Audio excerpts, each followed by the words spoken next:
Après qu'on a fait 8 cours sur la Torah numéro 1 du deuxième volume de l'Ukete Moharan, et la Torah 2 a été enseignée au préalable, auparavant.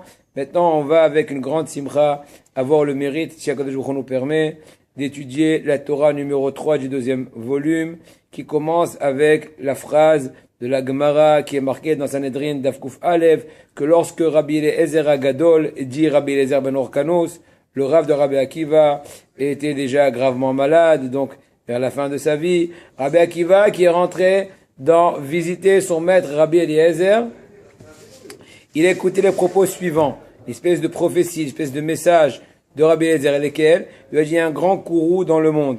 Que veut dire par cela Rabbi Eliezer? Quel est le message, quel est le fin fond de la chose? Là, Rabbi nous expliquait une chose très profonde. Lequel? Tout d'abord, de façon très directe, que on ne peut pas radoucir les rigueurs, parce qu'il a fait allusion aux rigueurs. Hema azab ba'olam. En français, ça veut dire, il y avait un courroux assez puissant, assez fort, assez piquant, si l'on puisse dire, dans le monde. En d'autres mots, la vertu, le dinim, la vigueur.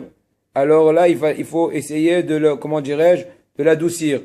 Or, Rabbi Eliezer veut dire de par cela qu'il n'avait pas encore de possibilité ou de personnes adéquates qui pouvaient adoucir la vigueur. Maintenant, Rabbi va un peu développer le fin fond de la chose. Qu'est-ce qu'il veut dire par cela? Quel est en fait le message qu'il veut comprendre, qu'il veut expliquer dans le propos de Rabbi Eliezer? Encore une fois, la Gemara dit que chez Hala Rabbi Eliezer Agadol, Amar le Rabbi Akiva, Hema Azab Olam. Celui qui veut s'intéresser, il peut ouvrir la Gemara Sanhedrin d'Afkuf Aleph. La Gemara relate la discussion qu'il y avait entre les deux. Il y a beaucoup de choses extraordinaires là-bas. En tout cas, Rabbeinu maintenant nous développe l'idée suivante. En fait, c'est le résumé de tout ce qu'il veut dire dans cette Torah. En un mot, lequel? Qui réellement, après qu'on a radouci la vigueur, en d'autres mots, on a fait un rachat. Et le but de tout cela, c'est pour arriver à adoucir la vigueur. Alors là, ce n'est qu'à partir de ce moment-là qu'il y a une possibilité aux médicaments de faire leur action.